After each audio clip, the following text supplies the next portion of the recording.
Our honorable chief guests, special guests, and all the audience, take me salam, assalamu alaikum.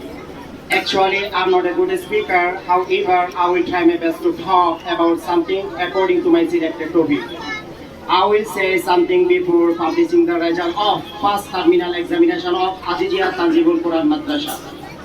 আজকে আমার বিষয়টা হচ্ছে progress studies পড়ালেখার উন্নতি এর পাশাপাশি how to do well in the exam পরীক্ষায় কিভাবে ভালো করা যায় সে বিষয় নিয়ে আমি কিছু কথা বলবো ইনশাআল্লাহ। তাহলে ফার্স্ট অফ অল সর্বপ্রথম আমাদের বাচ্চাদেরকে যদি পড়ালেখায় ভালো করতে চাই ডেফিনেটলি আমাদের একটা কাজ করতে হবে, সেটিং এ হেলথি বাউন্ডারি, একটি নির্ধারিত সময় নির্ধারণ করা। হাউস রুল যেটাকে বলা হয় বাড়ি নিয়ম কানুন মেনে চলতে হবে। আপনি যদি আপনার বাচ্চাটাকে মাগরিবের সময় থেকে নিয়ে রাত 8টা বা 9টা পর্যন্ত আপনার বাচ্চাটাকে পড়তে হবে, এভাবে যদি আপনি কন্টিনিউ বাড়ি নিয়ম করেন অবশ্যই আপনার বাচ্চাটা ভালো হবে। যদি আপনার বাচ্চাটাকে যদি আপনি এই সময়টা যদি পড়ালেখা না করেন, আপনার বাচ্চাটাকে যদি আপনি আধা ঘন্টা বা 1 ঘন্টা সময় না দেন, বাচ্চাটা কখনো পড়ালেখা ভালো হবে না। আপনি যখন বাচ্চাটাকে পড়তে বসাবেন তাহলে আপনার বাচ্চা একটা লাইন লিখতেছে, আমাদের দেশ বাংলাদেশ, এই লাইনটা লেখার সময় যখন মার্জিল আছে মার্জিলের বাইরে চলে যাচ্ছে, যখন আপনি পাশে পড়ছেন তখন আপনি ওনাকে বলে দিতে পারবেন এই লাইনটা এখানে যে একটা মার্জিল করা আছে মার্জিল বরাবর লিখতে হবে। যদি জায়গার বাইরে চলে যায় লেখাটা সুন্দর হবে না। একদিন বলছেন, 2 দিন বলছেন, এর পরবর্তী নিজে সংশোধন হয়ে যাবে। দ্বিতীয় নম্বর, আপনি একটা গণিত করাইতেছেন, অর্থাৎ গণিতটা ভুল করছে, আপনি একবার বলে দিয়েছেন, 2বার বলে দিয়েছেন, 3বার বলে দিয়েছেন, আপনি একটা স্ল্যাপ করবেন না, ওনাকে সুন্দর ভাষায় বোঝাবেন। আমাদের ব্রেনটা হচ্ছে টপ টু বটম, বাচ্চাদের ব্রেনটা হচ্ছে বটম আপ। আমাদের ব্রেনে পরিপক্কতা আসে, ধীরে ধীরে বড় হয়। আমরা একটা জিনিস যেভাবে চিন্তা ভাবনা করতে পারি আপনার বাচ্চাটা এভাবে চিন্তা করতে পারে না। আপনি একবার জায়গায় 10 বার বলে দেবেন, তারপরও বকা দেবেন না, সুন্দর ভাষায় কথা বলবেন, তাহলে ডেফিনেটলি আপনার বাচ্চাটা ভালো হবে। কারণ আপনি যখন একটা নিয়ম করে ফেলবেন মাগরিবের সময়টা রাত 9টা বা 8টা পর্যন্ত আমার এখানে পড়ালেখা করতে হবে, কোনো অপশন নেই, মোবাইল ধরতে পারবে না, ডেফিনেটলি অবশ্যই আপনার বাচ্চাটা পড়ালেখা অবশ্যই ভালো হবে। আমি আপনাদেরকে যে কথাগুলো বলছি আজকে থেকে আপনারা এটা অ্যাপ্লাই করে দেখেন, আপনার বাচ্চা অবশ্যই ভালো হবে। এর পাশাপাশি আরেকটা কাজ করবেন কি, আমি কিছুদিন আগে প্লে নার্সারিতে একটা শীট দেওয়া গেছে। এই শীট যে আমরা কয়জন অভিভাবক 5 কপি 10 কপি 15 কপি 20 কপি ঘরে নিয়ে প্র্যাকটিস করাইছি।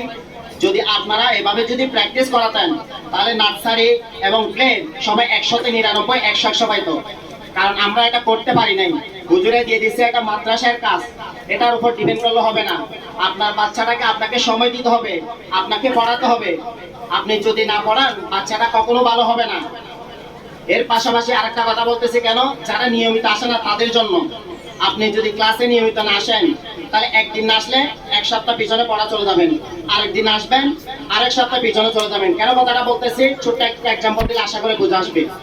আপনি যখন প্রতিদিন ঘর ঝাড়ু দেন, একটা আয়না ফেলে রাখছেন, প্রতিদিন ঘর ঝাড়ু দিতে দিতে ওই ময়লাগুলোকে আয়না জমা হয়। 1 সপ্তাহ পর আপনি যদি ক্লাসটা সামনে দেন কখনো আপনার চেহারা দেখতে পারবেন না। কেন? ময়লা পড়তে পড়তে পরিপূর্ণ হয়ে গেছে আর ক্লাসের মধ্যে আয়নাটা দেখা যাচ্ছে না, আমার চেহারাটা দেখা যাচ্ছে না। সেম ওয়েতে আমাদের বাচ্চারা যখন একদিন আসে না, পড়াটা শিখে নাই, এরপর দিন আসছে, পড়াটা জমাট হয়ে গেছে, কিন্তু এরপরের দিন পড়াটা শিখছে, এরপর দিন আবার আরেকদিন আসে নাই, পড়াটা জমাট হয়ে গেছে। যখন এই প্রথম সাহেব পরীক্ষা আসে, আসার পরে উনি যখন পেজ উল্টায় এটা পারে না, পেজ উল্টায় এটা পারে না, কেন আসে নাই যে পড়াগুলো জমাট হয়ে গেছে। ও আয়নার মতো, আয়না যখন না পড়তে কে গেছে, দূর পড়তে পড়তে পরিপূর্ণ হয়ে গেছে আর পরিষ্কার করতেও কষ্ট হয়ে গেছে। সেম হইতে আমাদের ওই চেহারাটা দেখা যাচ্ছে না, সেম হইতে আমাদেরও কল্পনা একটা এখানে কল্পনা আছে। এভাবে আমরা পড়া না শিখতে কল্পনা একটা নষ্ট হয়ে যায় আর আমরা চেষ্টা করলে হাজারও পারি না। ও আয়নার মতো, কারণ আপনি পড়াগুলো শেখার নেই, জমাট হয়ে গেছে, বার্ষিক এটা উল্টাই পারি না, তো আপনার পড়তেও ভালো লাগে না। এই জন্য সবার প্রতি আমার অনুরোধ থাকবে, আপনাদের সন্তানদেরকে নিয়মিত ক্লাসে অ্যাটেন্ড করাবেন। বিশেষ করে যারা অভিভাবক আছেন, আপনারা অভিভাবক হয়ে গেছেন, আপনাদের সন্তানদেরকে মাদ্রাসায় স্কুলে ভর্তি করেছেন, ভালো কথা, কিন্তু আপনাদের একটু চিন্তা করা দরকার। খালামণির বাসায় নানুর বাসায় স্যার ছুটি লাগতেছে, কেন? আপনার চিন্তা করা দরকার, আপনি গেলেও চলে আসবেন। কেন? আপনার বাচ্চাটা যদি এভাবে ক্লাস ফাঁকি দেয় তাহলে আপনার বাচ্চাটা কখনো ক্লাসে ভালো হতে পারবে না। আপনারা যে আপনাদের বাচ্চাদেরকে নিয়ে স্বপ্ন দেখেন, এই স্বপ্নটা বাস্তবায়ন করার জন্য আপনাকে অনেক কিছু স্যাক্রিফাইস করতে হবে, অনেক কিছু ত্যাগ করতে হবে। যদি এগুলা ত্যাগ না করেন স্বপ্নই স্বপ্নে থেকে যাবে, স্বপ্ন কখনো সফল হবে না। সফল হওয়ার জন্য আমি আপনাদেরকে যে বিষয়গুলো বলছি, এই বিষয়গুলো আজকে প্রত্যেকে আপনারা সকলেই ত্যাগ করতে হবে। ত্যাগ না করলে কখনো ভালো হবে না। তাহলে আমি আপনাদেরকে যে বিষয়গুলো তুলে ধরছি এগুলো মেনটেন করার চেষ্টা করবেন।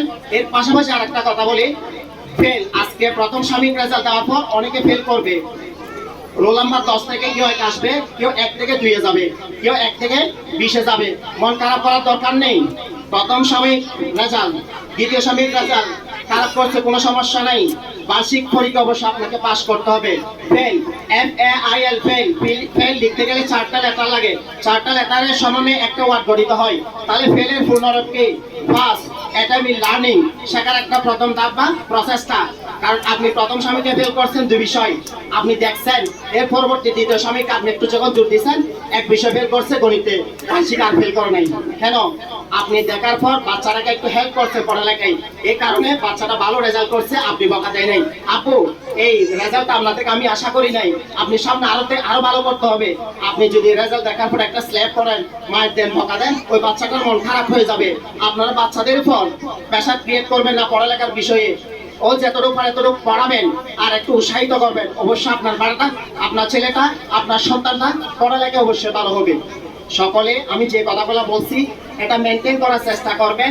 এর পাশাপাশি একটা কথা বলি, আপনারা যে আপনাদের বাচ্চাদেরকে মাদ্রাসায় পড়াচ্ছেন, এটার মতো আমি মনে করি সৌভাগ্যবান আপনার পৃথিবীতে আর কেউ নাই। কেন?